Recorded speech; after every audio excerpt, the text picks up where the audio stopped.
Hello, my name is Sterling Aldridge, and I am a game designer. It's what I would like to say to people, but it's not exactly true. Instead, I'm a small YouTuber with a big interest in game design. I would say that I'm pretty good at game design, but I can't expect people to take my word for it. Thing is, my attempt to learn a real game engine is taking a while. Even when I finally figure it out, I won't exactly be making the greatest games right off the bat. In the meantime, to start proving my skills, I want to turn to the one thing that I'm good at using, the one game engine that I've taken the time to learn inside and out. Scratch. Scratch is a browser-based 2D game engine that's heavily based on JavaScript. You can create games by dragging sets of blocks together within sprites or the backdrop, and it's a pretty good engine. Nobody uses it for real games due to its massive limitations and lack of exporting, both of which are starting to be fixed with a cool mod, but despite this, I love this engine. It's so sleek and nice to use. It's instantly understandable by your average kid, but complex enough that people can create insane projects. It's common to see people make 3D games in this 2D only engine. I started using Scratch when I was 9 or 10, and instantly fell in love. The block-based system was nice to get my brain accustomed to programming, though these days I could go without it. The simplicity of getting and using different, easily visible functions is what draws me in. Easily seeing everything I could do in a large list is amazing. Now, I could make a simple game in Scratch with a cool idea or theme, but who wants to watch that? Nobody wants to see me take my time and really make something that I'm proud of. No. I need to put that crunch on to get those sweet, sweet views from the YouTube overlords. And that's where a game jam comes in. If you're unaware of what a game jam is, it's a short amount of time to make a game using a specific theme that is then compared to the games that everyone else in the jam made and ranked to see who is the winner. Most jams are a day or two long and use actual game engines like Unity or Godot, but I managed to find one that uses Scratch. It's hosted by a Discord server called the Creators Campfire, and they're thinking of doing a one in a month or two. Our biggest problem with it is that it has a giant 2-week creation period. That doesn't put the classic game jam crunch on me, and one of the biggest reasons I'm doing this is to get used to game jams so I can do a real one with once I learn it. Not only will I make the entire game within that time period, but I will also make the entire video that you are watching right now. That means the day that this comes out, you can now play and vote on my game. This will bring more attention to the jam and get me some more votes. Without procrastinating and wasting my time any longer, let's get going. Hey, quick intermission before this video starts. As of recording this video, I am 4 subscribers away from 200, and I really want to get to 200. I have an entire video and skits thing all recorded and ready. I just need to edit it for 200 subscribers. So, if you like this video, check if you're subscribed. It's completely free. You can always change your mind later, and you'll get a cool skit out of it. Okay? Cool. On to the video. Day 1 was Valentine's Day, so it started with me waking up early to see the theme and start planning my game instead of doing any Valentine's-related stuff. I had some ideas for a few games I could make, assuming the theme would fit. It turned out to be Concoction Connection, which I took as mixing different things together. This is a really cool theme that I'm excited to see explored in some of the other games at this jam. I sat down to think about what I could do and came up with nothing. Absolutely nothing that would work for Concoction Connection. So to give myself a bit of time, I went to the Discord server that was hosting it and asked the guy who was running all this a few questions. It turns out, although we are making games in Scratch, we're submitting our games as HTML web games on itch.io using third-party Scratch converters. This was news to me, so I asked if I could use my favorite Scratch tool, TurboWarp. This tool compiles Scratches to JavaScript for better performance, has some handy features that Scratch should have, can export in many different styles including HTML, and can even let you bypass some Scratch limitations. Using this, I could make my game in 60 frames per second with better performance and use a much larger aspect ratio. The best thing is, I got permission. TurboWarp is a go. With this newfound excitement, I got to work. I still had no idea what to make, so I just started making a top-down shooter character controller and hoped that I could uniquely use the theme with what I made. I made the character move in any direction that you pressed, but always look at your mouse pointer. I set up a basic bullet to fly from your character when you left-click. Finally, I made a slide move occur when you press space. What this does is disconnect your controls and have you move a certain distance forward where you were looking when you press space. This is faster than walking, but removes your control and has a short cooldown. These controls were solid and felt pretty good after I did some fine-tuning. I was still lacking ideas, so I decided to get to work on a basic enemy. I decided to use Scratch's clone feature since that would allow me to create and destroy enemies easily, but this choice would harm me later. I could have this enemy just run at you as soon as it spawns, but that's not very realistic. I decided to set up some kind of raycast system to look for the player. but it is very hard to send data from a sprite to a clone. Instead, I made the enemy itself a raycast. When it spawns, it has very basic AI that seems to slowly turn around until it sees you, and then it goes into a blind rage and runs at you. In reality, when it starts, it uses a very complicated raycast system across the entire map. In each frame, the enemy turns a very small amount and then saves its current position and direction in a set of variables. Then it dashes forward until it touches the edge of the screen or the player. Then it sets itself back at the same position and direction, and either continues the cycle or starts its script of running towards the player, depending on if it hit the edge or the player. This whole segment, where the enemy becomes its own raycast, happens so fast that the game does not even have time to display any movement in any of its 60 frames per second. I accomplished this by having this part live within a custom block. Essentially, a reusable part of code that you can put in instead of any part that you might need to paste over and over. The part that helps us is this little box, run without screen refresh. This means that the code within the custom block does not wait for a frame to pass between actions, it just goes.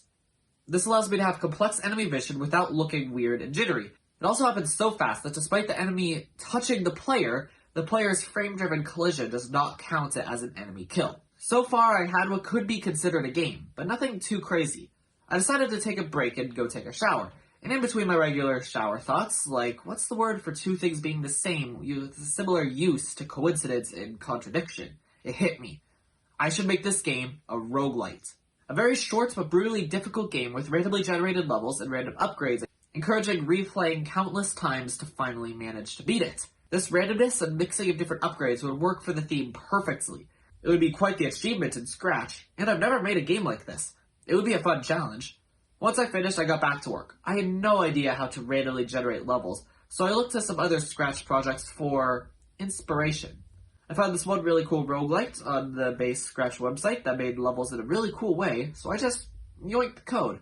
I'm kidding, I recreated the same idea myself using my own code. Essentially how it works is we have this tile sprite that does all of its work within a run without screen refresh block, so you don't see the level generated. It has a few costumes, most of them are ground, and the last is a pure black wall.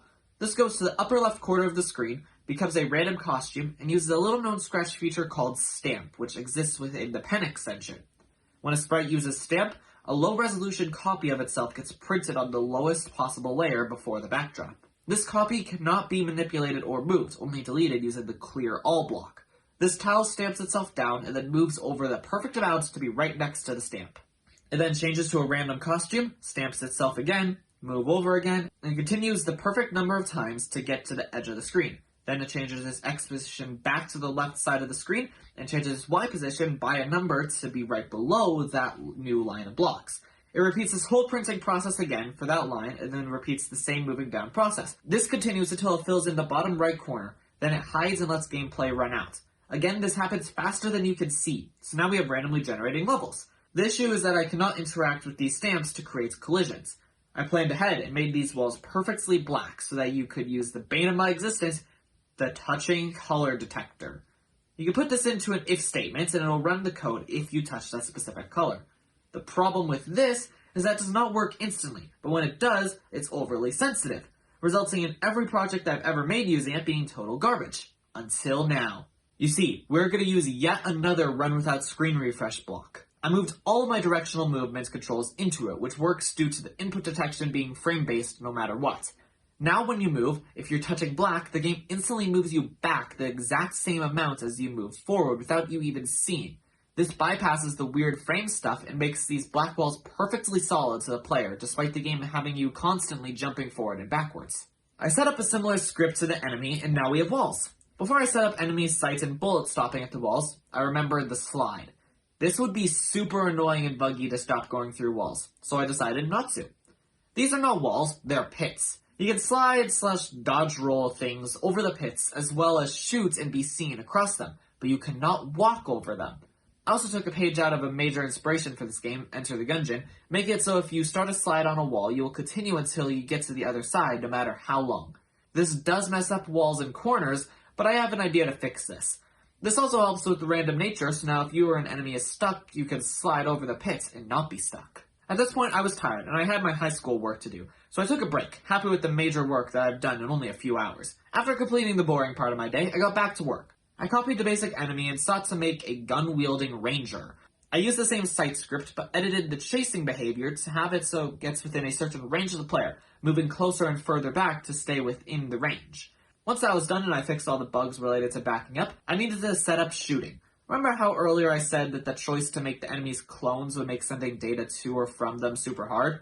Well, now I had to send data from multiple ranger clones to multiple bullet clones, something that I can only do using public variables and lists. I could probably have done something using lists, but I decided not to. After way too much work, I made it so as long as one ranger is tracked onto you, they will all shoot you at a constant rate no matter how many there are. Sometimes only one shoot, and sometimes they trade the role of each shot. But they should always shoot at a rate of 1 per second. I then did some other miscellaneous work, such as bug fixing, getting the game ready for variable stats, and getting spawning working better. That was all day 1. Crazy, right? Now, going forward, I'm not going to be as productive each day. Day 2 opened up quite a bit after I thought I'd be busy all day, so I decided to finish the basic gameplay loop. I made it so that when you kill all the enemies on a screen, you go to an upgrade screen, and I made some cards. I made 6 different upgrades: faster bullets, faster movement, bigger bullets, further slide, less time in between shots, and a one-time upgrade that makes it so you can just hold down the mouse button to shoot. I made 3 random cards show up and let you pick one of them to upgrade yourself. Then I made it so there is a maximum of how far you can upgrade each stat, and once the stat is maxed out, that card will no longer show up. I also made a super simple placeholder title screen so that the game does not just stop when you die. Then I wrote everything in the script up to this point, and I am so darn tired. I'm gonna go do some schoolwork. What did I expect in this part of the script? I'm just gonna, just go do some schoolwork, you know. I'm not good at writing sometimes. After that was done...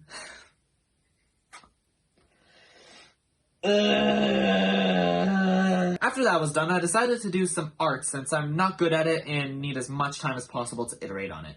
I made a basic forward sprite for the enemy, going for a basic robot design so you're not conflicted for mercilessly gunning them down. I made a neutral version for when it was scanning and a mad version for when it sees the player. I think this looks really good. This is some of my best pixel art ever. I went for a cartoony style with big boxy features and large hands, and I think it worked. I modified the sprites to make the ranger, who is a little taller and radioactive green for some reason. I think I intended to have them easily visible so you know who's shooting you, but I'm not quite sure what I was thinking. I don't like this one as much, but it works. Before I implemented these sprites, I also made 2 for a new enemy type, the Chunky Boy. I made him a bit bigger and much darker to be more intimidating. I implemented the sprites for the 2 enemies that I already had, and then made the Big Boy. He's just the basic enemy, but takes 3 hits to be killed, making it quite the challenge. These sprites look so good in-game, with both states having different sprites for easy visibility. But you lose the nice rotation as they scan for you. To fix this, I made back and side sprites for all 3 types of robots, each with 2 versions, for a total of 18 sprites just for these robots. It was all worth it, because once I got everything implemented, I just stopped for a bit and played this game. It's not the most polished, but it's starting to look really good. From this testing, I did notice that it was a little too easy with many of the enemies getting stuck on walls. The rangers could shoot you, and the big enemies are hard to fight when they get close, but the basic enemies are just a joke. To fix that, I just yoinked some code away that prevented them from walking through the color block, and now they can always chase you. Don't ask me how. Now the game is quite hard, almost too hard right off the bat. Tomorrow, I intend on implementing a difficulty curve, but right now, I have a Valentine's Day party to go to. Again with the, active thing that I'm doing. We're like, oh yeah, I gotta go do something. I'm recording this all much later. I'm recording this on Saturday before this video goes out. I was not very productive for this video. Day 3 involved doing lots of things that I put off during the last 2 days in preparation for finishing the game. Only a few things are of major notes, so I will speed through a couple things. I added the difficulty curve that I said I would, making it so more enemies spawn the further in you get, and then stop spawning on level 20 in preparation for a boss. Then I went ahead and mixed up the playfield a bit by adding blue slippery platforms, which speed you up slightly and let you slide until you reach the end, like the pits, and green sticky tiles, which slow you down. The whole map was looking a little bare, so I made some basic tile textures for all 4 tile types. To fix the slide into a corner problem, I added screen warp like Pac-Man. I did notice that the enemies were not smart and would turn around to chase you if the screen warped, even though it would be faster to follow you. I spent way too much time trying to make a basic robot smart enough to chase you. But I later scrapped that system because it was too buggy. I also added a button on the title screen so you don't have to press space and slide right off the bat. I also gave the button a little animation that speeds up when you put your mouse over it. I gave the cards a similar animation to give that screen a little more motion. Now the game was looking really good, but I still had a placeholder player. I copied the design of the basic robots to make the player, and my first attempt was not that good. I scrapped designing my own thing and put the guy into a suit that I copied right off of a John Wick photo that I found on Google. I added a gun in his hand and called it good. When I exported it, I noticed that I left the eyes radioactive green like the robots, but I embraced it for a mechanic that I had an idea for. I re-exported the sprite, this time with dimmer green eyes, and got to work on the back and side sprites. Once everything was done, I threw them into the game by stealing the animation controller script and modifying the change to not be if the sprite sees the player, and instead made it a currently unused variable called time. The sprites looked amazing in game, so I got to work on making that variable work. I noticed that the game was slightly too easy for me, which is code for way too hard. The developer of a game, especially if it's only one person making and testing everything one by one, is always much better at the game than the average player. I find it slightly too easy, but most players will find it way too hard. The mechanic that I had in mind would fix that difficulty: time manipulation. To make it work, I multiplied every movement block from sprites other than the player by a variable called time. The default is set to 1 and thus won't change anything, but when the player presses E, his eyes glow green and the variable is changed to 0.2, 1/5 of its original value. Because I did not change the player's movements, he still plays exactly the same, but everything around him, including enemies and bullets, has slowed to 1/5 of its speed. That's the theory, so let me just implement it, and oh wow, it worked first try. That never happens. Okay, so we have time slow that's set to a timer. I want a meter to show you how long you have, and we'll have to refill before you can use it again. I just watched a Griff patch tutorial and copied everything perfectly, and now we have a speed meter. When you start your time slow, it starts ticking down, and when it reaches 0, it ends, and you cannot do it again until it finishes filling up. I added a few things to tie it into gameplay a little more, like making the screen warp only work if you have full meter, and we'll set it to 0, adding a small cost to screen warping. I also added a 7th upgrade card based around the speed meter. We didn't have an orange card, despite my thing being orange, so I fixed that. This card could be redeemed up to 5 times and will increase your maximum speed meter by 20% for a maximum of 200%. I could not make the bar longer to show that it was increased, so you'll have to take my word for it or time it out yourself. And this was the end of day 3, and my weird loose ends. I still have plenty of other polished things I want to work on, but I'm tired. Okay, why did I think it would be a good idea, this is like the 3rd time so far, to have it like, oh yeah, I'm gonna go do something. Day 4 was Friday, and the last day of school before a break, so I did not have a ton of time to work on the game. The time that I did have was spent adding small things like a vignettes when you slow down and horrible music controller that barely works. The rest of the time was spent banging my head against a wall trying to fix a game-breaking bug, which makes it so eventually you get to a level that only has a single ranger, neither of you could shoot, and if you kill it with a slide, the game just breaks. I have no idea how to fix this, and it happens consistently. Thankfully, the weekend is coming up, so I'll try to fix it. Day 5 was the last real day of work for me. I started with our immediate problem of the glitch. I spent even more time trying to fix the problem to no avail. I didn't even know what the problem was, let alone how to fix it. Test after test, failure after failure, nothing fixes it. I gave up. The game-breaking bug is still in the game. I failed. But that does not mean I won't make the game beatable. The glitch does not affect variables, so I made it so it saves the current level and current stats if you reload the game. This means if you encounter the glitch, you can simply reload the game by pressing the green flag and continue playing where you left off. It's not a good solution, but I don't know what else to do. I purposefully ignored most of the work that I did for this script because it's not very interesting, but please understand, I did so much to try to fix this with no success at all. There's also a new game button in case you want to start over for some reason, and it functions as the start button used to. After that monstrosity of a glitch and an equally dumb workaround, I decided to actually give the game an ending. Now if you get to the 20th stage, you find a boss fight against a big robot. I started by throwing together the sprites and getting them into the game. This guy is not my best work. It shows why I'm not an artist. I copied the speed bar as an enemy health bar, and it looks really good. A little magic layer made by my surprisingly modular code resulted in the first phase of the fights where waves of enemies spawn and try to protect their boss. If you get him down to half health, the sprites will change and he'll start shooting giant bullets at you as well as summoning enemies. Once it gets down to 0 health, it dies and you get kicked out to the title screen, with the option of pressing storm mode to replay with your current upgrades. Though this could break the game if you max out upgrades. I'm yet to check. Finally, I went through with polish to squash a couple of bugs and balance some things out, as well as fixing sounds. I completely redid the music controller, so now it won't lag the game as much and is much smaller. I also needed sound effects. Luckily, my dad had collected tons of stock effects over years, so obviously, I yoinked whatever I needed. Hippity hoppity, your sound effects are now my property. We got gunshots, enemies being hit, and more. I also found some creepy Terminator-style robot voice lines that I set to randomly play during the boss fight to add a little more tension. With that, the game was done. I exported it as HTML and uploaded it to itch as a browser game, which you can find in the description and play on any computer. I don't know how I would set up fun controls for mobile, so I didn't even try. Sorry. I prettied the page up with the logo, some screenshots, a description, all that fun stuff. As of writing this, I'm still a week ahead of schedule, but 5 days seems like a nice round number to stop at.